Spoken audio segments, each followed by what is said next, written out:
now live. Oh. I'm going to read from Mary Beard's Women in Power, a manifesto on International Women's Day.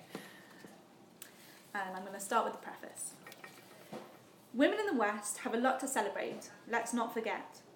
My mother was born before women had the vote in parliamentary elections in Britain, and she lived to see a female Prime Minister. Whatever her views of Margaret Thatcher, she was pleased that a woman had reached number 10 and proud to have had a stake in some of those revolutionary changes of the 20th century. Unlike generations before her, she was able to have a career and marriage and a child. For her own mother, pregnancy necessarily meant the end of her job as a teacher. She was a strikingly effective head of a large primary school in the West Midlands. I am sure that she was the very embodiment of power to the generations of girls and boys in her charge. But my mother also knew that it was not all quite so simple, that real equality between women and men was still a thing of the future, and that there were causes for anger as well as for celebration.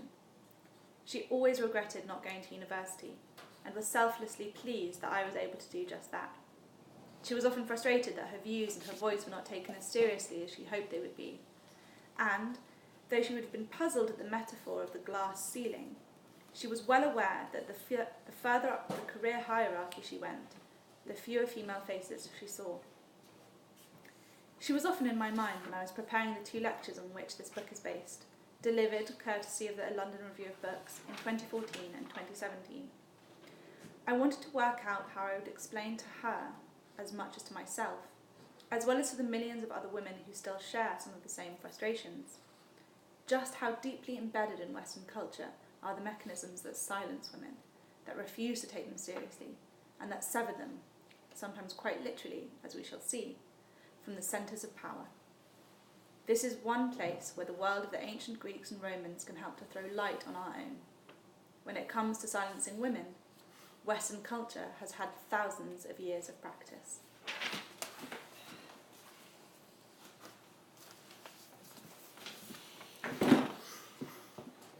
The public voice of women.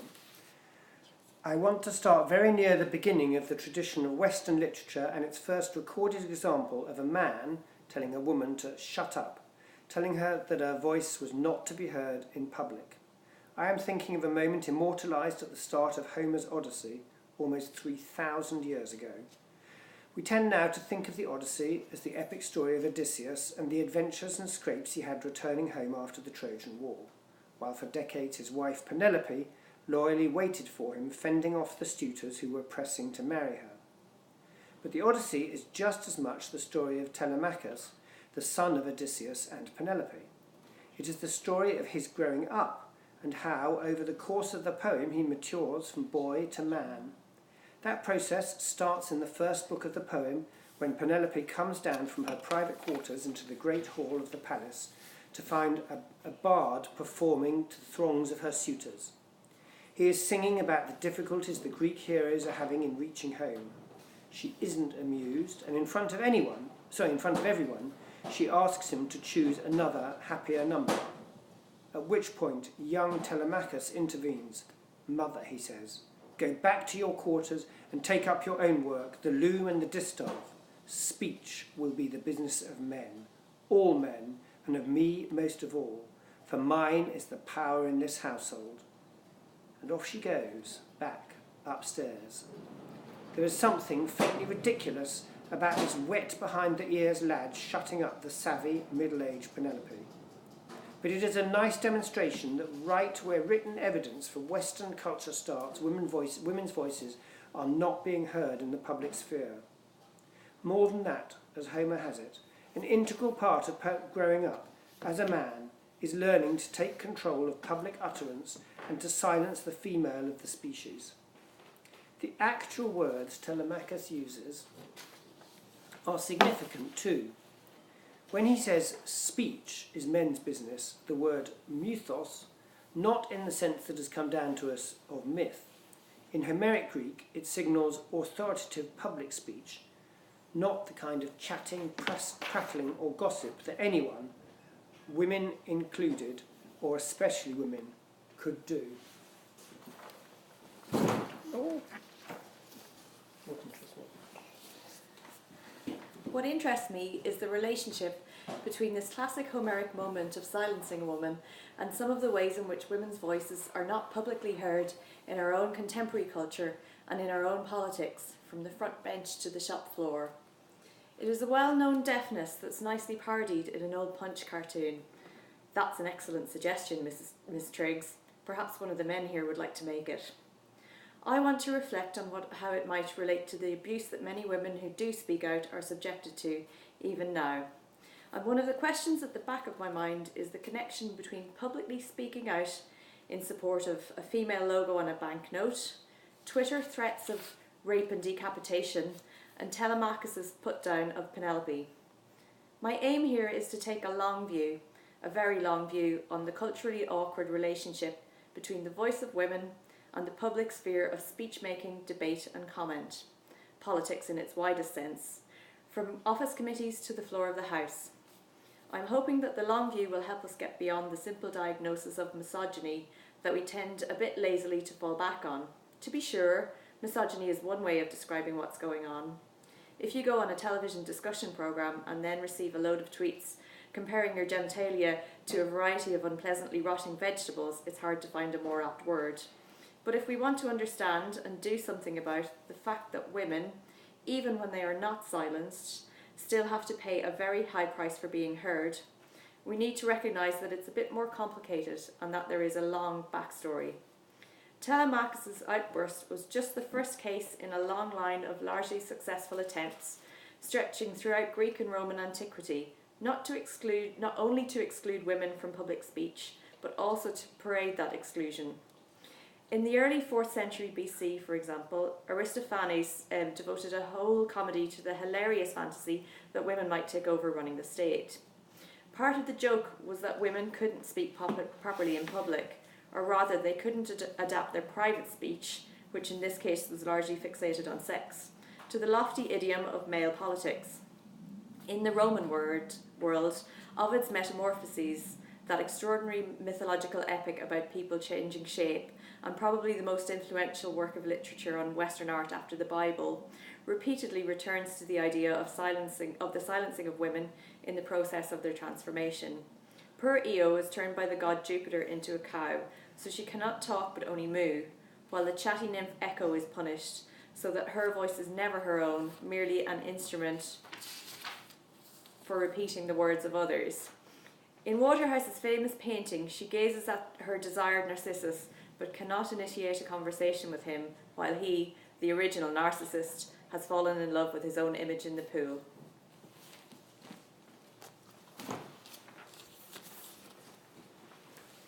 One earnest Roman anthologist of the 1st century AD was able to rake up just 3 examples of women whose natural condition did not manage to keep them silent in the forum. His descriptions are revealing. The first, a woman called Maesia, successfully defended herself in the courts, and because she really had a man's nature behind the appearance of a woman, was called the androgyne.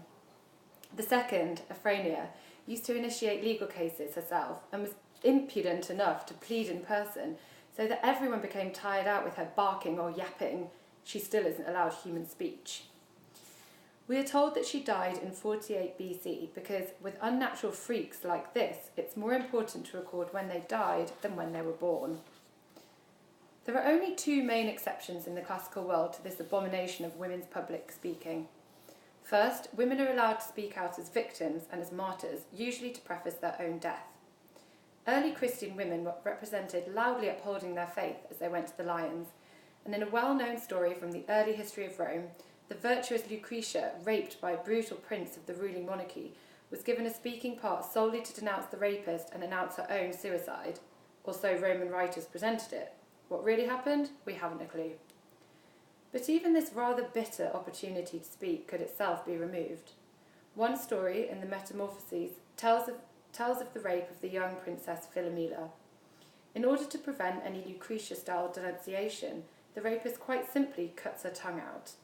It's a notion that's picked up in Shakespeare's Titus Andronicus, where the tongue of the raped Lavinia is also ripped out. The second exception is more familiar.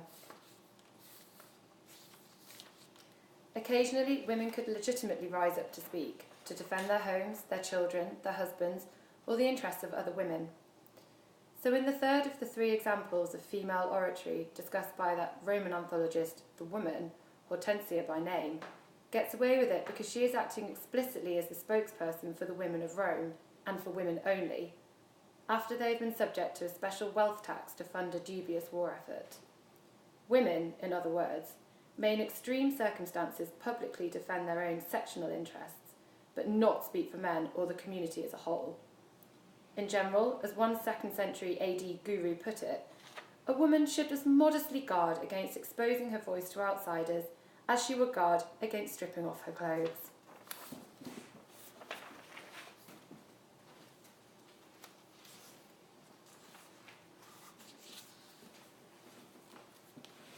There is more to all of this than meets the eye, however. This muteness is not just a reflection of women's general disempowerment throughout the classical world. No voting rights, limited legal and economic independence, and so on. It was partly that. Ancient women were obviously not likely to raise their voices in a political sphere in which they had no formal stake, but we're dealing with a much more active and loaded exclusion of women from public speech, and one with a much greater impact than we usually acknowledge in our own traditions, conventions, and assumptions about the voice of women. What I mean is that public speaking and oratory were not merely things that ancient women didn't do. They were exclusive practices and skills that defined masculinity as a gender. As we saw with Telemachus, to become a man, or at least an elite man, was to claim the right to speak. Public speech was, if not the, defining attribute of maleness, or, to quote a well-known Roman slogan, the elite male citizen could be summed up as verbonus discendi peritus, a good man skilled in speaking. A woman speaking in public was, in most circumstances, by definition, not a woman. We find repeated stress throughout ancient literature on the authority of the deep male voice in contrast to the female. As one ancient scientific treatise explicitly put it, a low-pitched voice indicated manly courage, a high-pitched voice indicated female cowardice. Other classical writers insisted that the tone and timbre of women's speech always threatened to subvert not just the voice of the male orator, but also the social and political stability, the health of the whole state. One 2nd century AD lecturer and intellectual with the revealing name of Dio Chrysostom, it means literally Dio, the golden mouth, asked his audience to imagine a situation where an entire community was struck by the following strange affliction. All the men suddenly got female voices, and no male, child or adult, could say anything in a manly way. Would not that seem terrible and harder to bear than any plague? I'm sure they would send off to a sanctuary to consult the gods and try to propitiate the divine power with many gifts. He wasn't joking. This is not the peculiar ideology of some distant culture, distant in time it may be, but I want to underline that this is a tradition of gendered speaking, and the theorizing of gendered speaking, to which we are still, directly, or more often indirectly, the heirs. Let's not overstate the case. Western culture does not owe everything to the Greeks and Romans, in speaking or in anything else.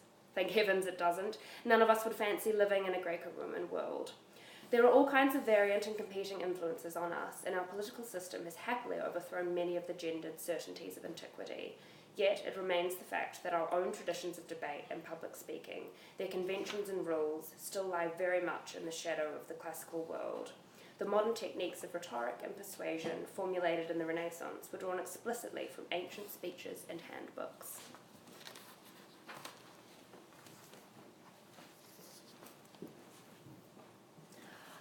Our own tomes of rhetorical analysis go back directly to Aristocrates and Cicero. Before the era of Donald Trump, it used to be common to point out that Barack Obama or his speechwriters had learned their best tricks from Cicero. And those 19th century gentlemen who devised and enshrined most of the parliamentary rules and procedures in a House of Commons were brought up on exactly those classical theories, slogans, and prejudices that I have been quoting.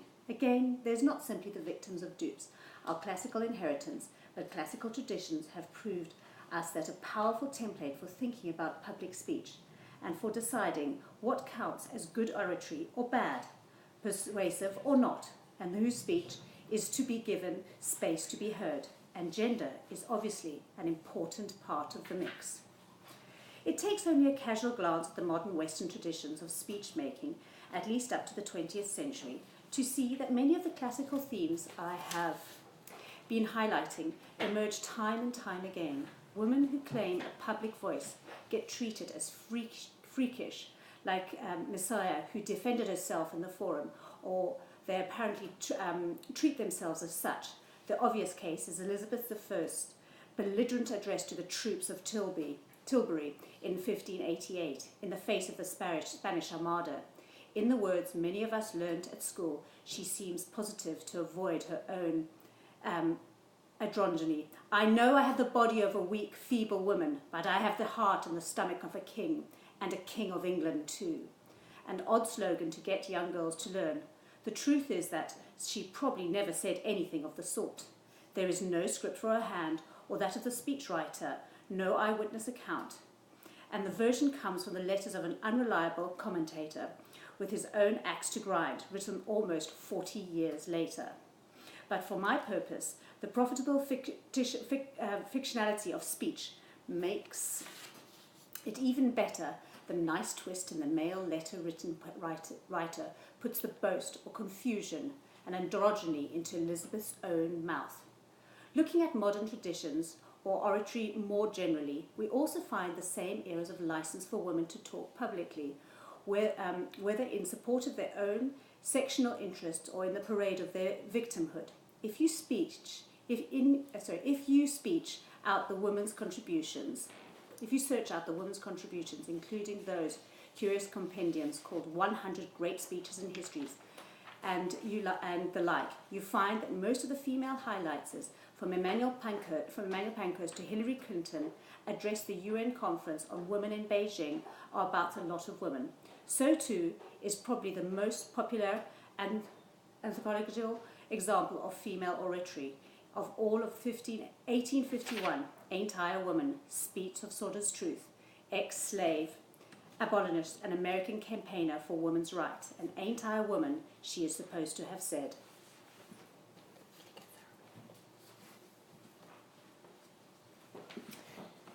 I have borne 13 children and seen them most all sold off to slavery, and when I cried out with my mother's grief, none but Jesus heard me, and ain't I a woman. I should say that influential as these words have been, they are only slightly less mythical than Elizabeth's at Tilbury. The authorised version was written up a decade or so after Sojourner Truth said whatever she said. That is, when the now famous refrain, which she certainly did not say, was inserted, while at the same time her words as a whole were translated into a southern drawl to match the abolitionist message, even though she came from the north and had been brought up speaking Dutch. I'm not saying that women's voices raised in support of women's causes were not or are not important. Someone has to speak up for women. But it remains the case that women's public speech has for centuries been niched into that area. Even that licence has not always or consistently been available to women. There are countless examples of attempts to write women entirely out of public discourse, Telemachus style. A notorious recent case was the silencing of Elizabeth Warren in the US Senate and her exclusion from the debate, when she attempted to read out a letter by Coretta Scott King. Few of us, I suspect, know enough about the rules of senatorial debate to know how justified this was formally, but those rules did not stop Bernie Sanders and other senators, admittedly in her support, reading out exactly the same letter and not being excluded. But there are unsettling literary examples too. One of the main themes of Henry James's Bostonians, published in the 1880s, is the silencing of Verena Tarrant, a young feminist campaigner and speaker. As she draws closer to her suitor Basil Ransom, a man endowed, as James stresses, with a rich, deep voice, she finds herself increasingly unable to speak, as she once did, in public. Ransom effectively re-privatizes her voice, insisting that she speak only to him. "Keep your soothing words for me," he says. In the novel, James's own standpoint is hard to pin down. Certainly readers have not warmed to Ransom. But in his essays, James makes it clear where he stood, for he wrote about the polluting, contagious and socially destructive effect of women's voices, in words that could easily have come from the pen of some 2nd century AD Roman, and were almost certainly in part derived from classical sources. Under American women's influence, he insisted, Language risks becoming a generalised mumble or jumble, a tongueless slobber or snarl or whine. It will sound like the moo of the cow, the bray of the ass, and the bark of the dog. Note the echo of the tongueless Philomela, the moo of Io, and the barking of the female orator in the Roman Forum. James was one among many. In what amounted to a crusade at the time for proper standards in American speech, other prominent contemporaries praised the sweet domestic singing of the female voice, while entirely opposing its use in the wider world. And there was plenty of thundering about the thin nasal tones of women's public speech, about their twangs, whiffles, snuffles, whines and whinnies. In the names of our homes, our children, our future, our national honour, James said again, don't let us have women like that.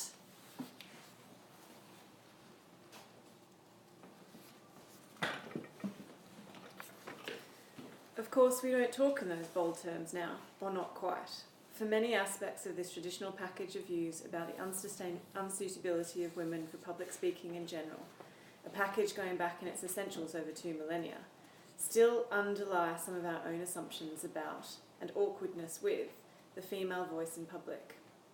Take the language we still use to describe the sound of women's speech, which is not all that far from James or those pontificating Romans. In making a public case, in fighting their corner, in speaking out, what are women said to be? Strident, they whinge, they whine. After one particular vile bout of internet comments on my own genitalia, I tweeted, rather pluckily I thought, that it was all a bit gobsmacking. This was reported by one commentator in a mainstream British magazine in these terms. The misogyny is truly gobsmacking, she whined. So far as I could see from the quick Google trawl, the only other group in this country who said to whine as much as women are unpopular Premiership football managers on a losing streak. Do those words matter? Of course they do, because they underpin an idiom that acts to remove the authority, the force, even the human from what women have to say. It is an idiom that effectively repositions women back into the domestic sphere. People whinge over things like the washing up. It trivialises their words, or it reprivatises them. Contrast the deep-voiced man with all the connotations of profundity that the simple word deep brings. It is still the case that when listeners hear a female voice, they do not hear a voice that connotes authority, or rather they have not learned how to hear authority in it. They do not hear mythos. And it is not just a voice you can add in the craggy or wrinkled faces that signal mature wisdom in the case of a bloke, but past my use by date in the case of women. They do not tend to hear a voice of expertise either, at least not outside the traditional spheres of women's sexual interests. For the female MP to be Minister of Women, or Education or Health, it is a very different thing to be from the Chancellor or the Exchequer, a post where no woman in the United Kingdom has yet filled.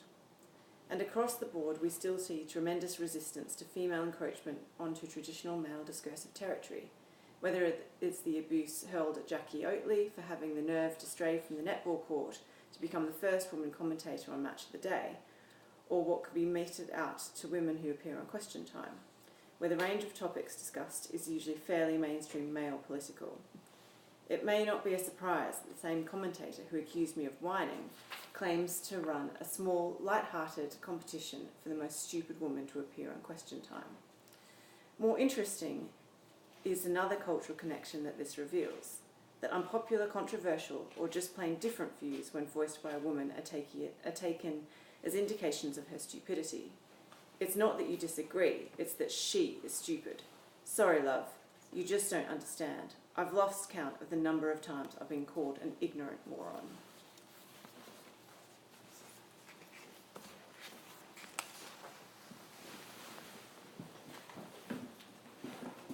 These attitudes, assumptions and prejudices are hardwired into us, not into our brains. There is no neurological reason for us to hear low-pitched voices as more authoritative than high-pitched ones, but into our culture, our language and millennia of our history.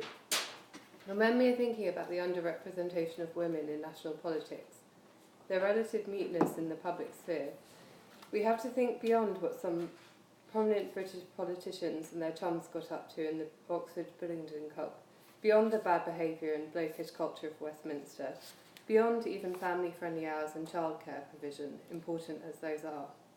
We have to focus on the even more fundamental issues of how we have learned to hear the contributions of women, or, going back to that Punch cartoon for a moment, on what I'd like to call the Miss Triggs question.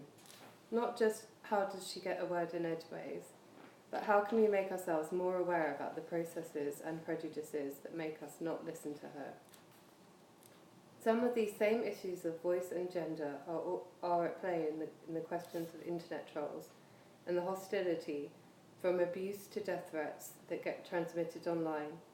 We have to be careful about generalising too confidently about the nastier sides of the internet.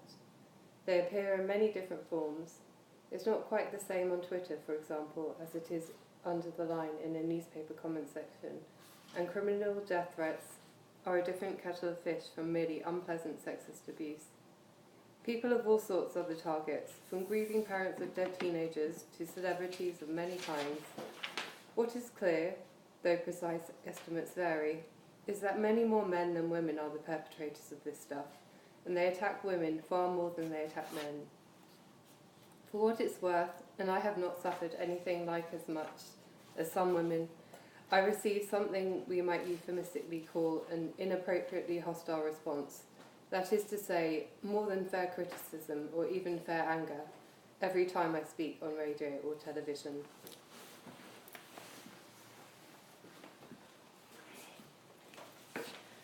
The abuse is driven, I'm sure, by many different things.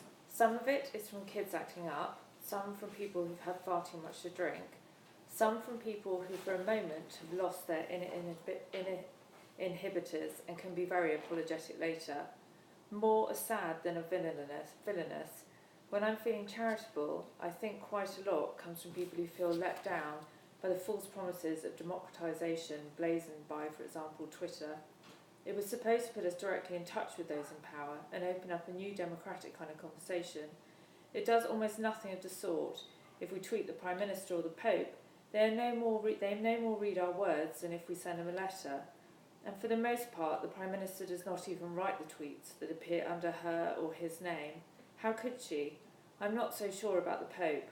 Some of the abuse, I expect, is a squeal of frustration at those false promises taking aim at convenient traditional target, a gobby woman. Women, let's remember, are not the only ones who may feel themselves voiceless. But the more I've looked at the threats and insults that women have received, the more they seem to fit into the old patterns that I've been talking about. For a start, it doesn't such matter what line you take as a woman. If you venture into traditional male territory, the abuse comes anyway. It is not what you say that prompts it. It's simply the fact that you're saying it. And that matches the detail of the threats themselves. They include a fairly predictable menu of rape, bombing, murder, and so forth. This may sound very relaxed. That doesn't mean it's not scary when it comes late at night. But a significant subsection is directed at silencing the woman. Shut up, you bitch, is a fairly common refrain. Or it promises to remove the capacity of the woman to speak. I'm going to cut off your head and rape it, was one tweet I got. Headless female pig was the Twitter name chosen by someone threatening an American journalist. You should have your tongue ripped out, was tweeted to another woman. In its crude, aggressive way, this is about keeping or getting women out of man's talk. It is hard not to see some fair connection between these mad Twitter outbursts, most of them are just that, and the men in the House of Commons heckling women MPs so loudly that you simply cannot hear what they're saying. In the Afghan parliament, apparently, they disconnect the mics when they don't want to hear the women speak. Ironically, the well-meaning solution often recommended when women are on the receiving end of this stuff turns out to bring about the very result the abusers want, namely their silence. Don't call the abusers out, don't give them any attention, that's what they want. Let's keep mum and block them, you're told. It is an uncanny reprise of the old advice to women of put up and shut up, and it risks leaving the bullies in unchallenged occupation of the playground.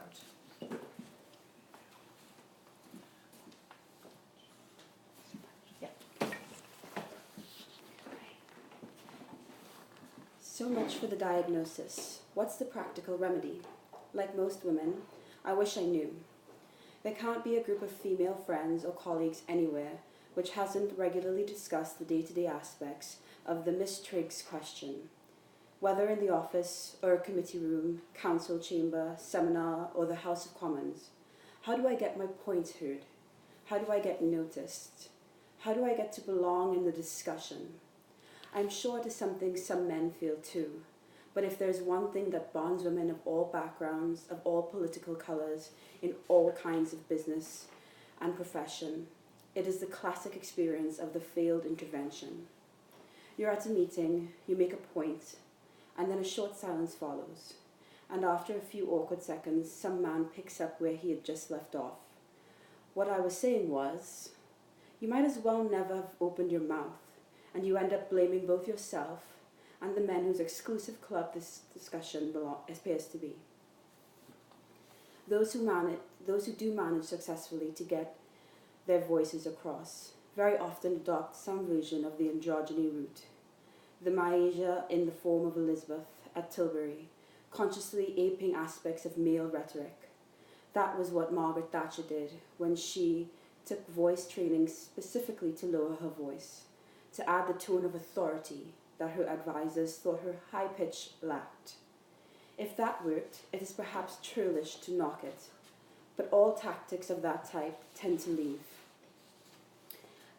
That the best male techniques of an oratorical persuasion were uncomfortably close to the techniques tend to leave women still feeling on the outside, impersonators of rhetorical roles that they don't feel they own. Putting it bluntly, having women pretend to be men may be a quick fix, but it doesn't get to the heart of the problem. We need to think more fundamentally about the rules of our rhetorical operations. I don't mean the old standby of men and women talk different languages after all. If they do, it's surely because they have been taught different languages. And I certainly don't mean to suggest that we go down that men are from Mars, women are from Venus route of pop psychology. My hunch is that if we are going to make real progress with Miss Triggs' question, we need to go back to some first principles about the nature of spoken authority, about what constitutes it, and how we have learned to hear authority where we do. And rather than push women into voice training classes to get a nice, deep, husky, and entirely artificial tone, we should be thinking more about the fault lines and fractures that underlie dominant male discourse.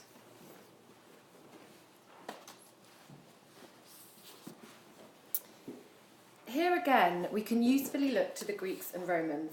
For, while it is true that classical culture is partly responsible for our starkly gendered assumptions about public speech, male mythos and female silence, it is also the case that some ancient writers were much more reflective than we are about those assumptions. They were subversively aware of what was at stake in them, they were troubled by their simplicity, and they hinted at resistance. Ovid may have emphatically silenced his women in their transformation or mutilation, but he also suggested that communication could transcend the human voice and that women were not easily silenced. Philomela lost her tongue, but she still managed to denounce her rapist by weaving the story into a tapestry, which is why Shakespeare's Lavinia has her hands as well as her tongue removed.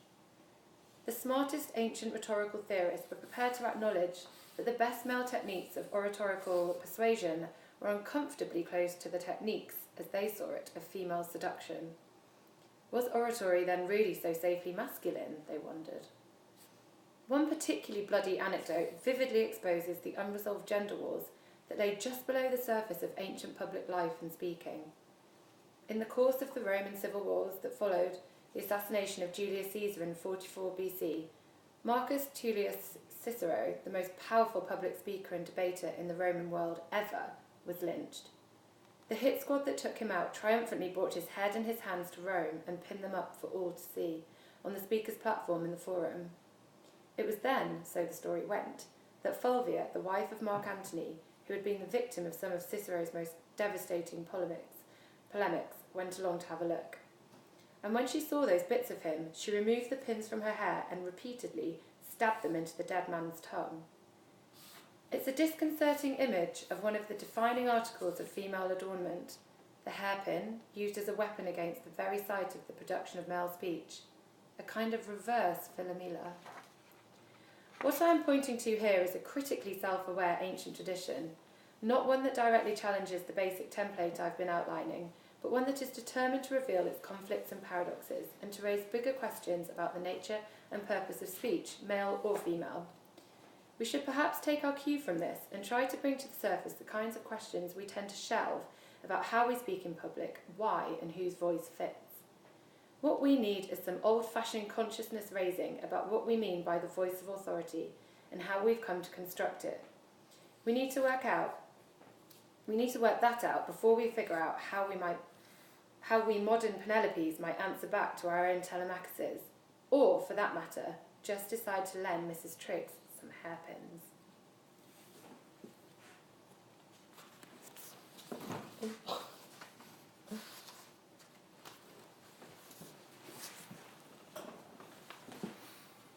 In 1915, Charlotte Perkins Gilman published a funny but unsettling story entitled Herland.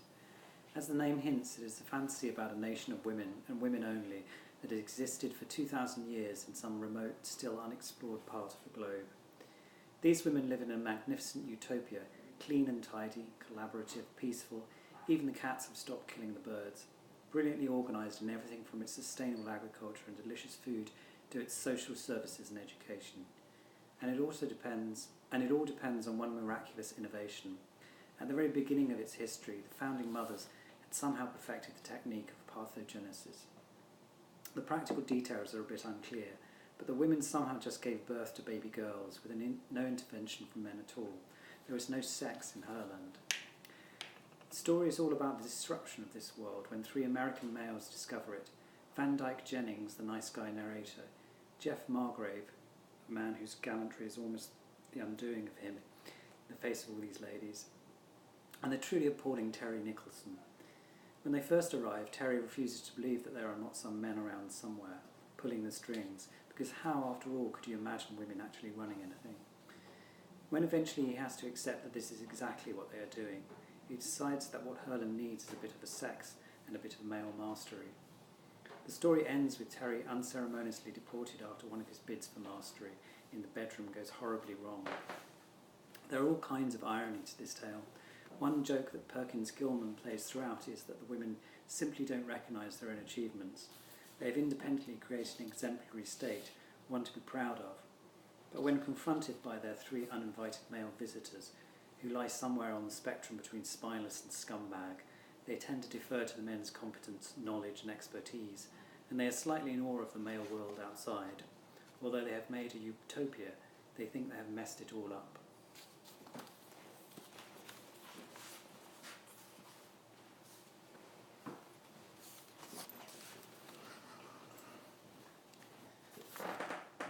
But Herland points to bigger questions about how we recognise female power, and about the sometimes funny, sometimes frightening stories we tell ourselves about it, and indeed have told ourselves about it, in the West at least, for thousands of years.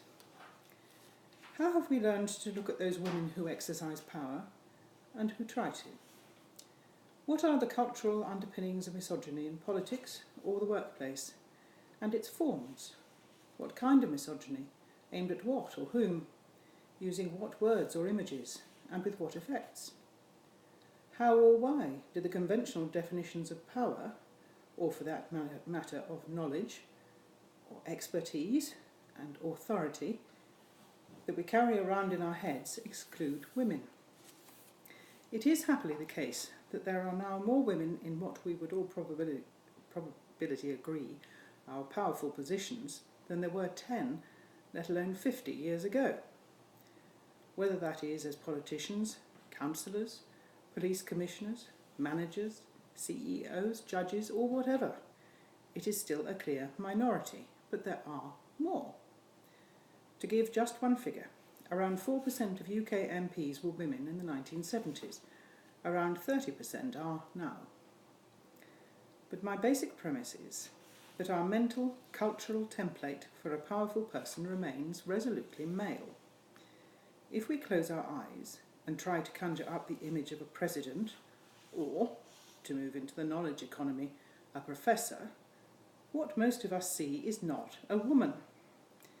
and that is just as true even if you are a woman professor. The cultural stereotype is so strong that, at the level of those close your eyes fantasies, it is still hard for me to imagine me, or someone like me, in my role. I put the phrase cartoon professor into Google UK images.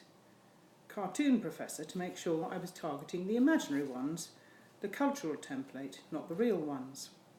And UK to exclude the slightly different definition of professor in the USA. Out of the first 100 that came up, only one, Professor Holly from Pokemon Farm, was female.